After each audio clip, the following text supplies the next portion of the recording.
Hello motorcycle fans, and welcome to a unique and original concept in motorcycle magazines. I'm Maurice Murray and this is California Motorcycle Video Magazine. Every month for $9.99 plus shipping and handling, we'll be bringing you riding tips from some of the finest racers in America. We'll take you on adventure riding tours on some of the best roads in California. We'll have interesting interviews with personalities from within the business. We'll look at all kinds of interesting and spectacular angles of motorcycle racing and motorcycle riding. So sit back, enjoy, and relax. This is California Motorcycle Video Magazine.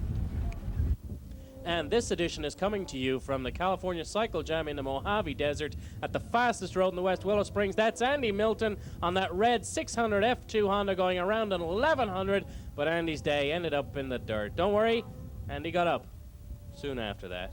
And that bike he was racing led into the final turn. That's your leader. And turn 9 at Willow Springs, he's out of gas. Oh, what a day. He's out of gas. There he loses the lead. The bike's already stopped, and he's going to have to coast all the way up that front straightaway at Willow Springs and watch all those other motorcycles go by him. Still coasting up that front straightaway.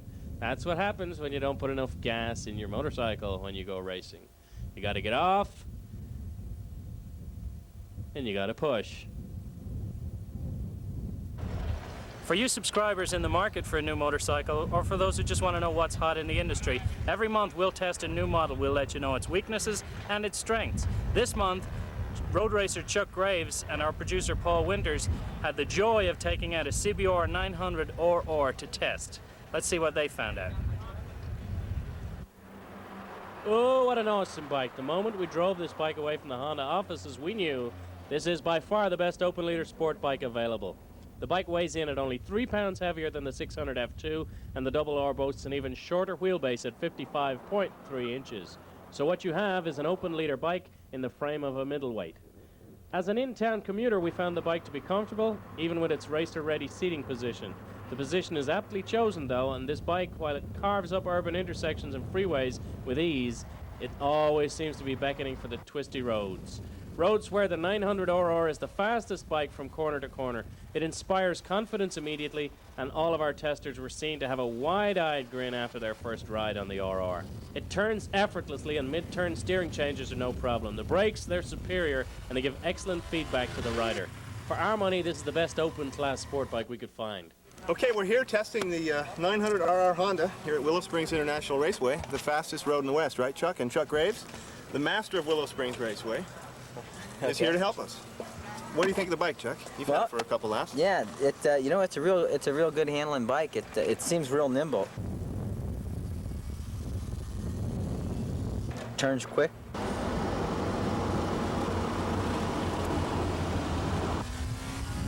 You know, Honda's done a fine job with it. It's short, so it wants to wheelie. And so here's what we got, a really lightweight package with lots of power. Great brakes front and back, 16-inch front wheel. This motorcycle handles.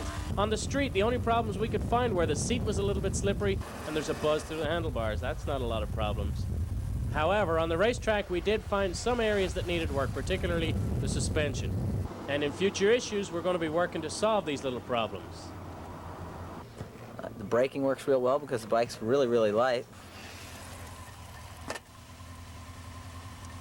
It's a really nice street bike, yeah. We really like it, and I think with some development, it would make a good race bike, too. So are you ready to leave Team Suzuki and go to Team Honda, or any scoop? Or? I don't know that would be the case. The Bridgestone's a really good tire, but it's got good adhesion in the earlier stages of the tire, but as the tire tends to get worn a bit, it doesn't seem to, it seems to drop off its performance pretty quickly.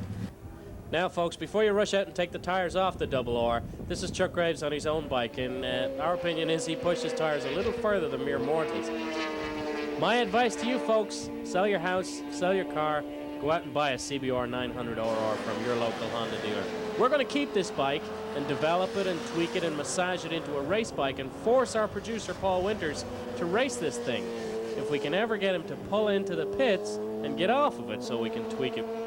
Each volume of California Motorcycle Video Magazine will update you on the progress of our CBR 900 RR.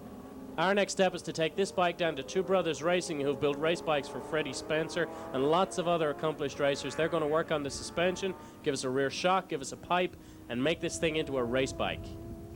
Now, Paul Winters, typical of all of our other testers, really didn't want to get off this thing. This bike was so much fun. Basically, it's a race bike with headlamp and turn signals.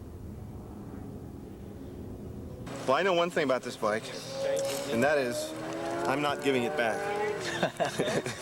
And I mean that. I'm keeping this one. We test a lot of bikes here, and this one I'm going to have to buy. So. Yeah, I think that the Honda's become a really, at least the 900RR has become a real popular big bike now.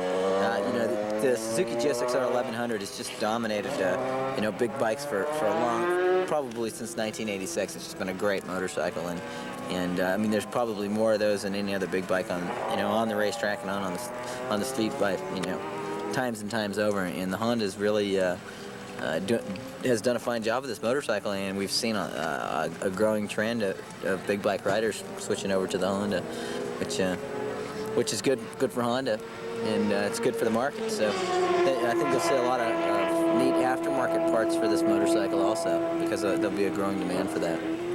Every month, we'll take you for a ride on some of the best motorcycle roads that we can find. This month, we're on one of the best, the Angeles Crest Highway, high above Los Angeles. Now, we're not going to tell you exactly where we are, except that we're on Highway 2 between Glendale and Wrightwood. You'll have to get out your map books to find this particular stretch of highway. Every weekend, motorcyclists from all over Southern California take to the mountains, and what beautiful mountains they are. The scenery through this stretch of highway is just fantastic. And there's our producer, Paul Winters, still on the CBR 900RR. Now, if you're not out riding your motorcycle, then sit back, grab some popcorn, because we're going to take a nice leisurely ride over the crest.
About 28 miles up the hill, you'll come across Newcomb's Ranch, where you can get good food and good company, and you'll also see lots of motorcycles.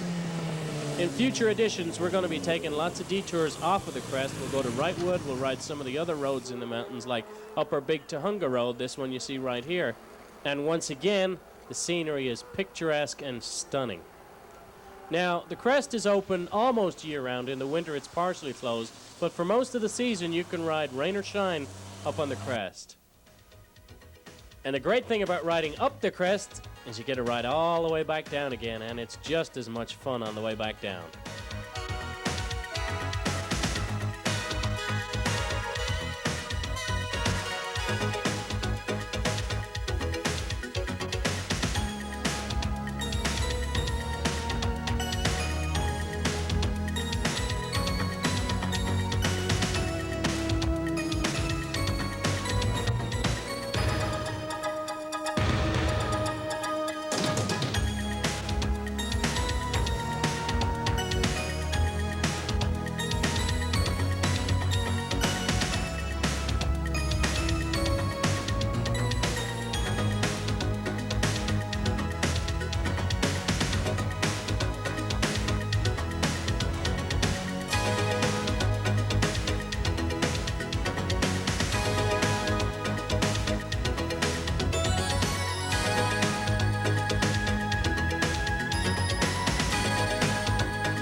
Now remember, motorcyclists, this is a public highway, not a racetrack, and public highways have all kinds of inherent hazards. Rocks will fall on the road, there will be dirt and gravel in the corners, blind corners. This is a road through the cliffs. And of course, then there's the man-made hazards. Now, while you're up on the crest, lots of other people use it, and lots of other people may not respect your right to be a motorcyclist as much as you think they should. This is some actual on-bike footage we took while we were up on the crest. Now, imagine if you were riding the opposite direction while these people are driving home. Some people don't respect the fact that motorcyclists have a right to use their own side of the road. So remember, be prepared for anything. Don't race on the crest, and don't let your first helicopter ride be in this one.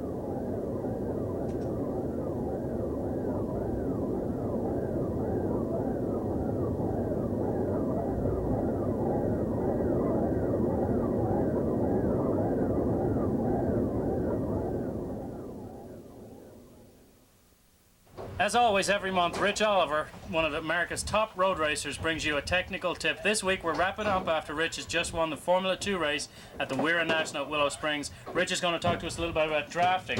That's topical here in the wind of Willow Springs, Rich. Yes, it sure was. I mean, that's what won the race for me today, was playing the draft correctly. Drafting is so important, especially in 250 racing, because the bikes are so light that any advantage that you can get will really relate to a good track position, and you'll pull past the rider. To draft another motorcycle is very simple. All you do is get in behind their slipstream, and they block the wind for you, so you don't have any wind resistance, and your bike will go much, much faster than it will normally pushing against a headwind.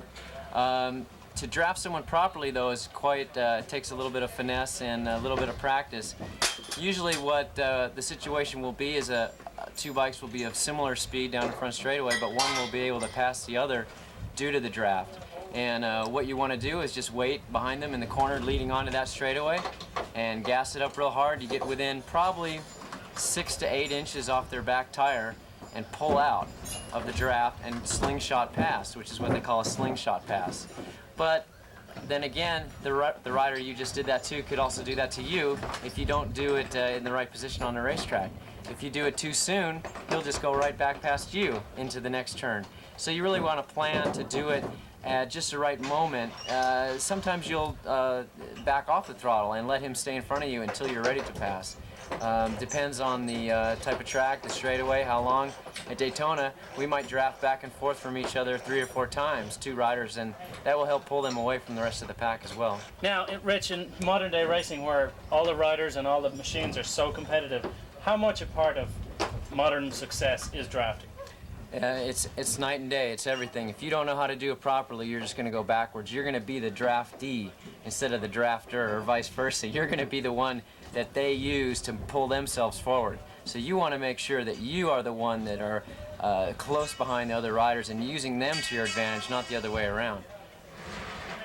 We look forward to next month when Rich Oliver, today's drafter, will bring us some more technical tips. And for those of you who need an introduction to Rich Oliver, this Northern California is one of the country's top road racers, a former Formula USA champion. Let's take a look at Rich when he rode for Marlboro Tim Roberts aboard the YZR 500.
Rich Oliver comfortably cruises to this first heat race win on the Marlboro Team Roberts YZR 500. Checkered flag in his hand.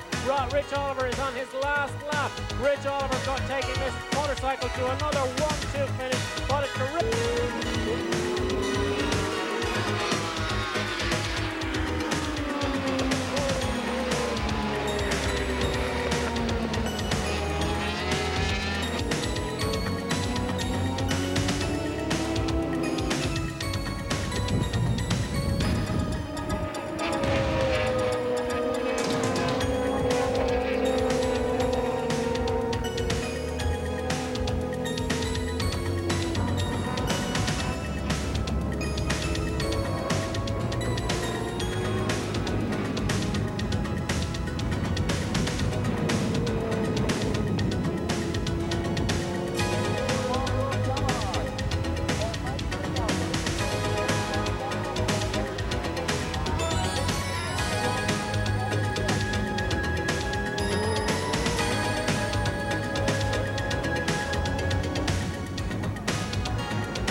This month in the offices of California Motorcycle Video Magazine, we tried to figure out what was the best assignment we could have.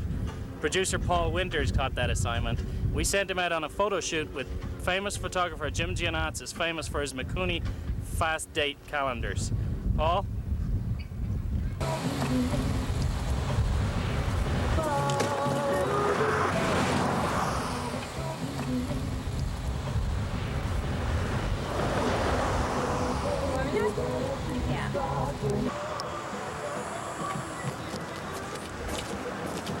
It's 89 Springer, started as a Springer, widened front end, totally customized, lengthy list of everything we've done. Tried to make it look like a 48. Paint jobs from early 30s Harley Davidson. Took different eras and tried to make it match, and see how it worked out. I think it came together pretty nice, but I guess other people have to be the judge of that. When did the girls come in? What happened? I pretty much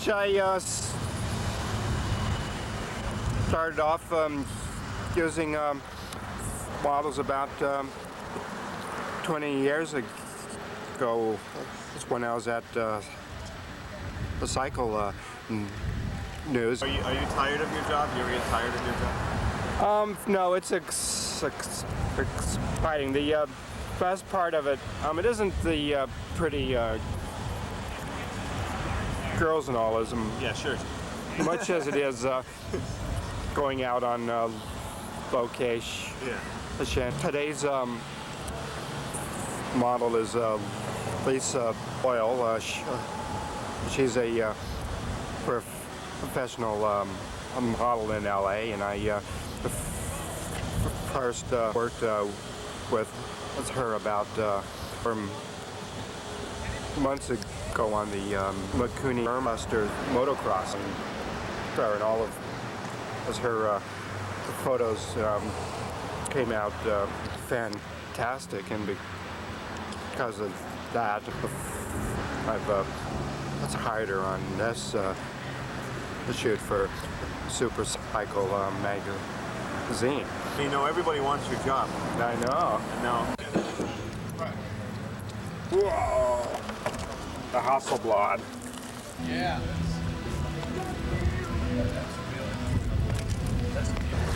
So what are we doing, Jim?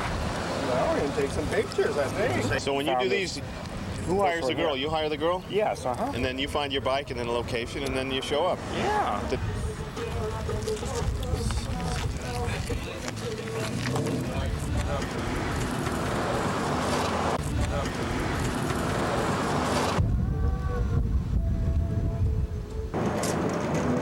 I'll have to have some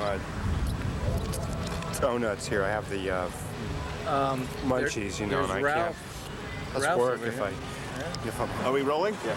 Okay, here's the deal. They went for donuts, but they left the key in the bike. So you think he'd mind if I give it a ride or what? Nah. I better go talk to the model. Okay, let's see what's going on over here. How long have you been a model? Year and a half. Year and a half. You like it? Beats me the bank teller. You do mostly motorcycles or everything? I do. I act a little bit. Oh, you're an actress too, huh? An actress model. There aren't many of those in LA. Bartender, Huh? actress Yeah, slash right. model slash bartender. And how long have you been doing makeup? I've been doing makeup for about 6 years. 6 years? Yeah. You're not an actress too, are you? No. Bartender? Singer. Singer, okay. Yeah. You want to sing for us a little bit? No, I don't. Okay. I'm not getting paid enough for that. Are those real nails? It's really mine now. We got the food. Yeah.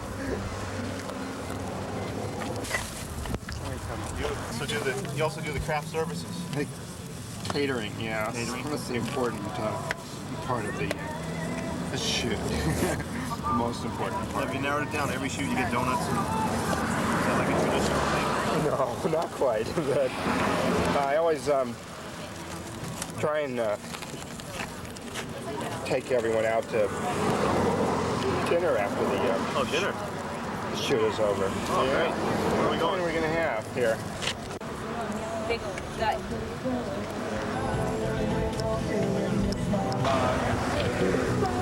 So in terms of all the photographers you've worked with, do you think Jim is cute? Is he one of the cute photographers? Or? He's a nice guy. Nice. What's that, Jim?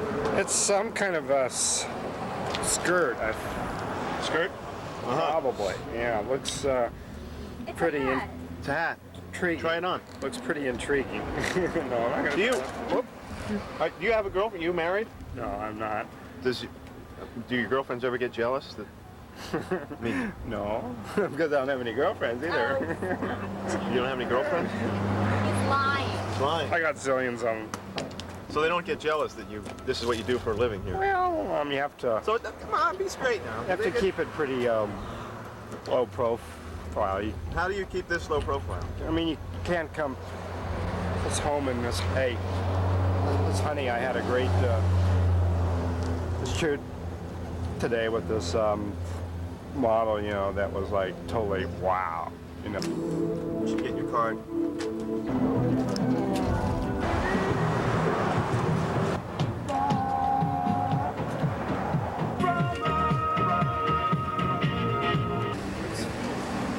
It's hard shooting. Is that a hair curl? What is that? What is this? That looks dangerous. It is. Don't touch. It's very It's hot. not loaded, is it? It is loaded.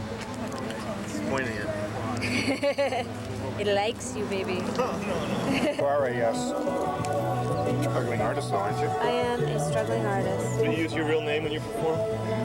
Ing Ing? and the Repenters. Ing and the Repenters?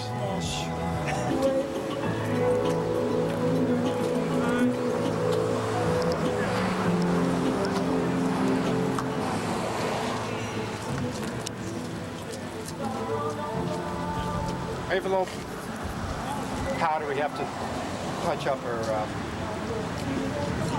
marks here.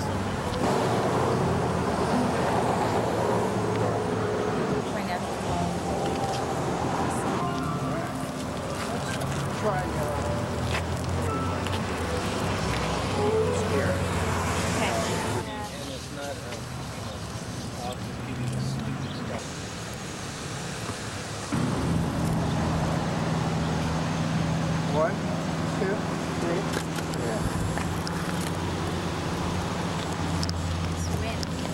One, two, three. Beautiful. Looking good, Lisa. Looking good. One, two, three. Perfect. Have your hand up. Yeah. Perfect.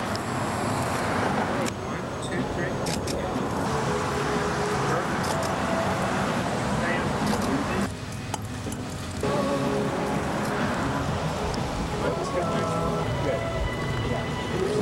Perfect.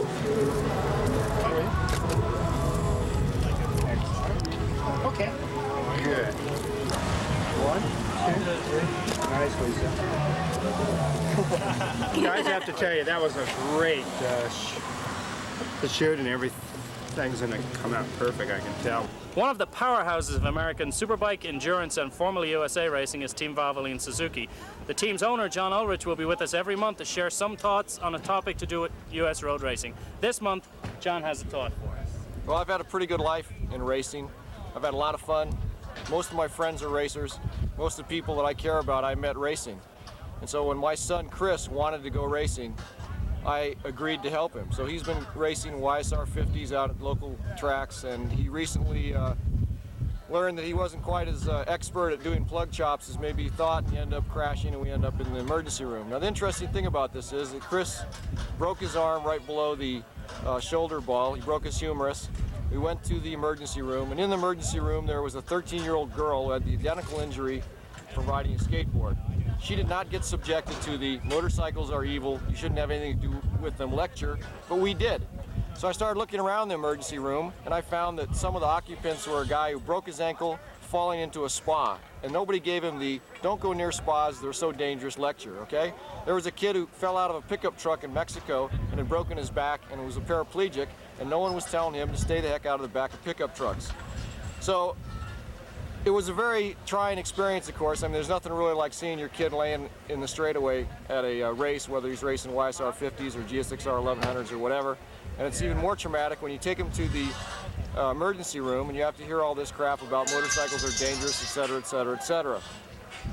What I thought about when I was listening to all this before I finally told the people in the emergency room to shut up and do their job was that the last time I'd had to go to the emergency room with Chris, it was to get a BB taken out of his head that had been put there by one of his friends fooling around with a BB gun, and we didn't even get the BB guns are dangerous lecture. So, all things considered, I'll take my chances racing, and this was brought home even more recently. I have a sister, an older sister, who's a registered dietitian, and everything she does is safe. She has a young daughter, the same age as one of my daughters, 11 years old. They live a very safe life. They have a very normal life. They go on family vacations in their station wagon or their minivan. And I came back from a race and discovered that she'd been admitted to the hospital with leukemia, which thankfully they have a pretty good cure rate on these days. But I thought, man, life is uncertain. you never know what's going to happen to you, and you don't know when it's going to happen to you. And considering the amount of fun that I've had racing myself and running the team and going racing with Chris, and the amount of fun that he's had, he was leading the points before his accident.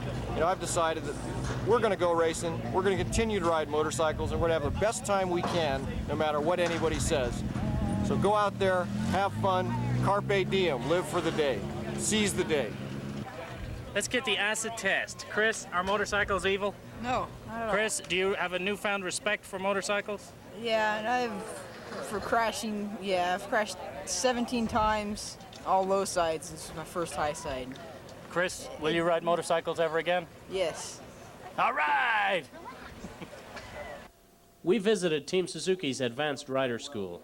Everything seems to be going very well. We haven't had any students run off the track and crash. We haven't had any students high side, low side, or go end over end, so it's a good day so far. We do 10 schools a year at locations around the country. Most of the schools are held in conjunction with WERA Pro Series or National Endurance Series events. This is our one standalone school that we do each year at Willow Springs. We get all sorts of people. We get street riders, we get racers, we get people who are race enthusiasts, just want to see what it's like being on the racetrack. If they don't have leathers, we'll rent them leathers. They can come with their own motorcycles. They don't have to worry about getting used to another motorcycle. And if they buy a new 1993 Suzuki, they can GSXR, they can attend free. Otherwise, it's $250, and returning students get it for half price.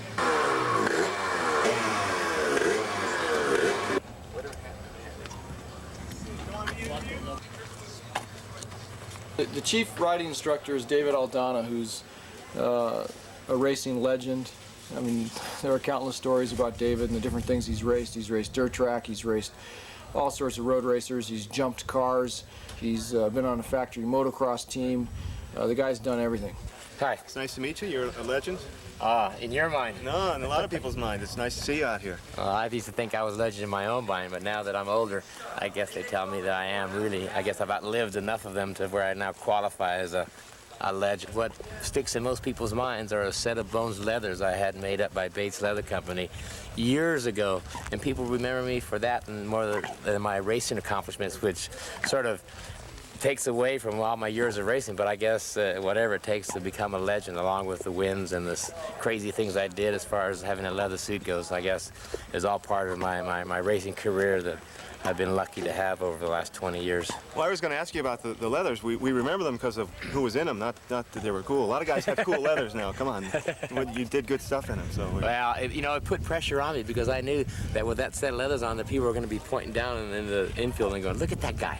That guy's got this set of leathers on. So I figured that they were going to be watching me, and I wanted to make sure I had some good results. So it enabled me to, say, bring out that little extra bit that I needed to have good results. So you did that on purpose to make yourself push a little harder in a way? No, in all honesty, no. I was looking around for sponsors at the end of the racing season, and as time went on, I tried to put together some racing programs, and nothing seemed to come together right away. So I thought, well, and it was around Halloween time, and I saw this kid run across the street, and what I thought was just I don't know, some Halloween costume, but all I could see was this white Bones set going across there. So I thought, this is what I'm going to have. Tell us about the school. What can riders expect when they come out and take the Team Suzuki Endurance Advanced Rider School? What I think is that they're going to gain so much more experience and knowledge about what their motorcycle is going to do that when they go back out on the public road, they're just going to be that much more aware of their motorcycle. These points I mentioned about braking, because I think that's probably the biggest thing. I mean, everyone can kind of go around the corner, but it's entering the corner. Everyone seems like they get on the gas okay, but you're not going in. And you have to find the apex, or you have to find a spot that's going to be your apex. 9 times out of 10, they are the points that I already mentioned.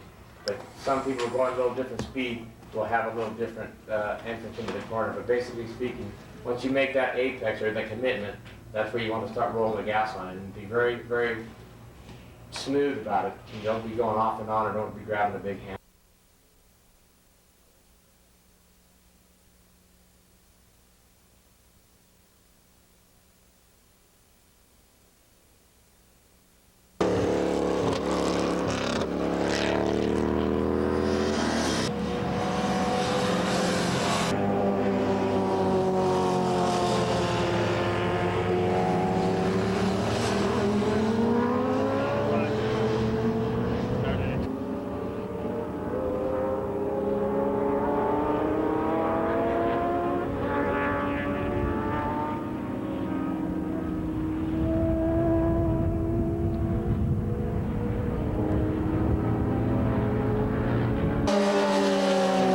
our school, when they leave, they're going to understand a lot better about how to set their motorcycle up to work for them.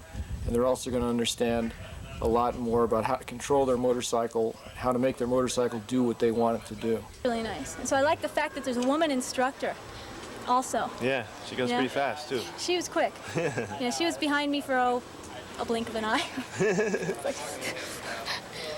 Yeah, I can see what the guys are thinking. It's like, it's a braid, you know? Yeah, I'm going for the braid. I don't care what happens. I know we. So if we can just increase the compression a little bit, maybe off one on the rebound, just so it'll come back up.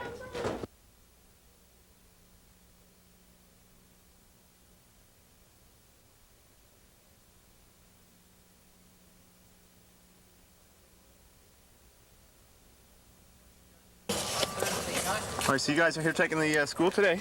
Yeah. What do we think? I mean, what do we think of the school? Well, we came all the way out from Denver. Denver? Yeah. Really? You drove all the way out here to do this? Yeah, That's to great. do this. Hardcore. Did you ride your bikes?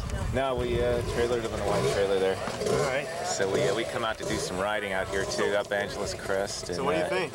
Oh, it's great. It's first session. I was a little shaky. I'd never been on a track this fast with the fast sweepers, but the second session I'm really getting into it. Liking a lot. It's a fast track. It's a lot more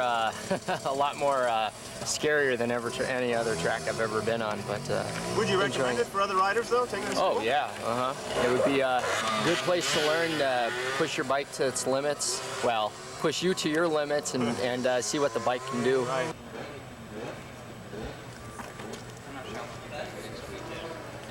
Thing is that when they leave, they're better riders, so they have a better handle on the big picture, which is going fast on the street is not where it's at. And there are things that you can do when you ride that'll allow you to better control your motorcycle and have a better time. I mean, if your motorcycle is controlling you or controlling what you're doing and you can't make it do what you want it to do, you're not going to have as much fun as if you got full control of the motorcycle. So you go to our school, when you're done, you're going to have a better handle on how to ride your motorcycle and have a good time. Right, well, I hope a lot more people come out because it looks like a great school. Thanks. And thanks for having us here today. A pleasure. Go. Because you, our subscribers at California Motorcycle Video Magazine, are special to us, we've got something very special for you.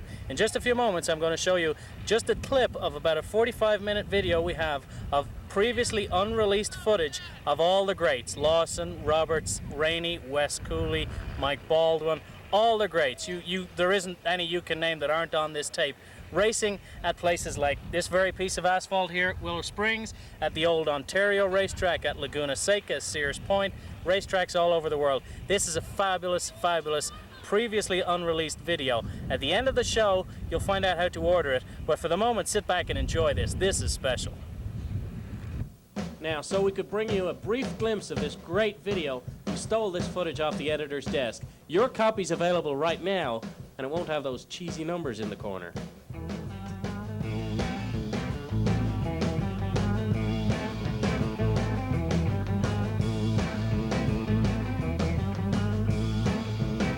Well, now, baby, we're gonna run away.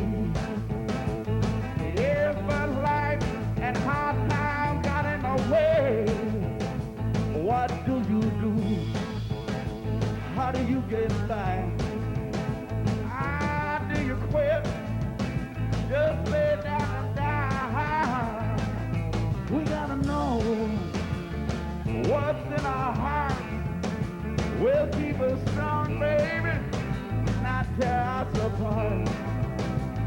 The beat of the drum, still out on the road.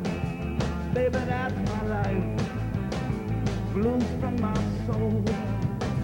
Well, I don't like a heartache. I'm fighting loneliness. Your love keeps me strong. My heart won't rest. We gotta know what's in our heart. We'll keep us strong, baby, not tear us apart. The beat of the drum, still light on the road. Baby, that's my life. Blues from my soul.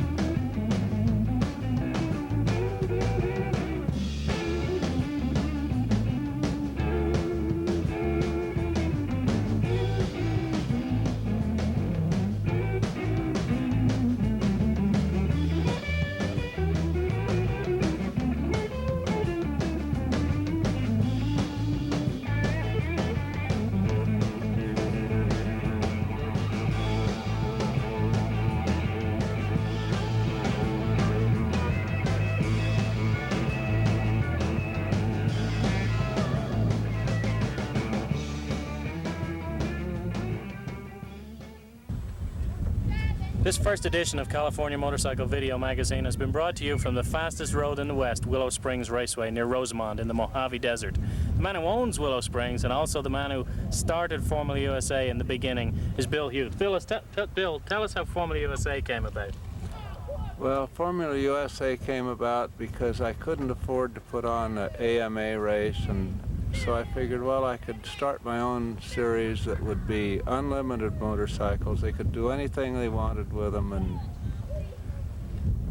really, I've always been a racer, and I wanted things to go fast. Guy phoned me one day, and he asked me, he says, well, what can I put in it? And I said, well, if you could put a V8 Chevy in it and lean it over far enough, you can run that if you wanted.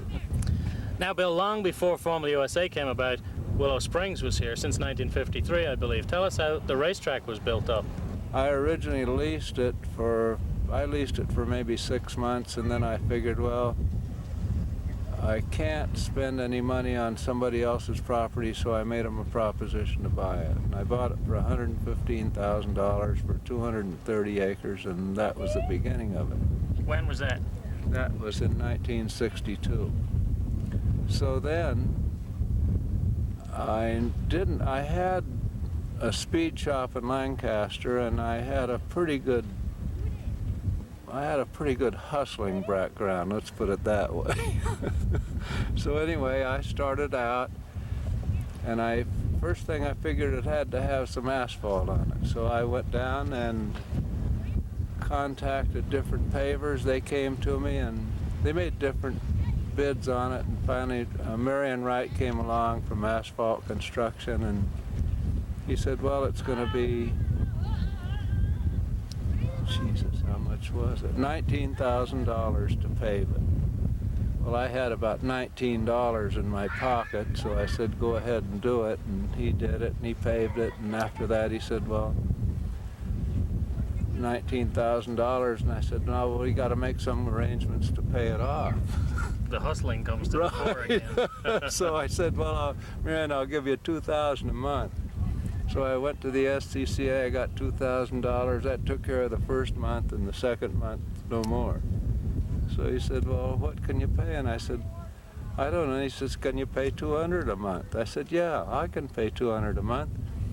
And he says, well, I'll charge you 6%. And I said, I'll give you 8%. And that was really when Willow Springs came alive again. And from then on, it's never slowed down. It's made enough money that I've been able to spend, I spend $200,000 a year.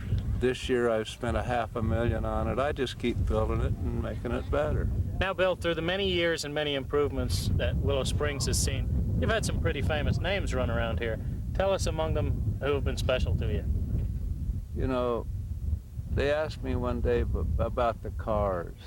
You know, who are the famous car drivers? And I said, there's only, for me to name all the car drivers is too hard. A.J. Foyt hasn't been here. But in bike riders, oh, I don't know, so many. They know, the audience knows. Which do you prefer, the cars or the motorcycles here at Willow?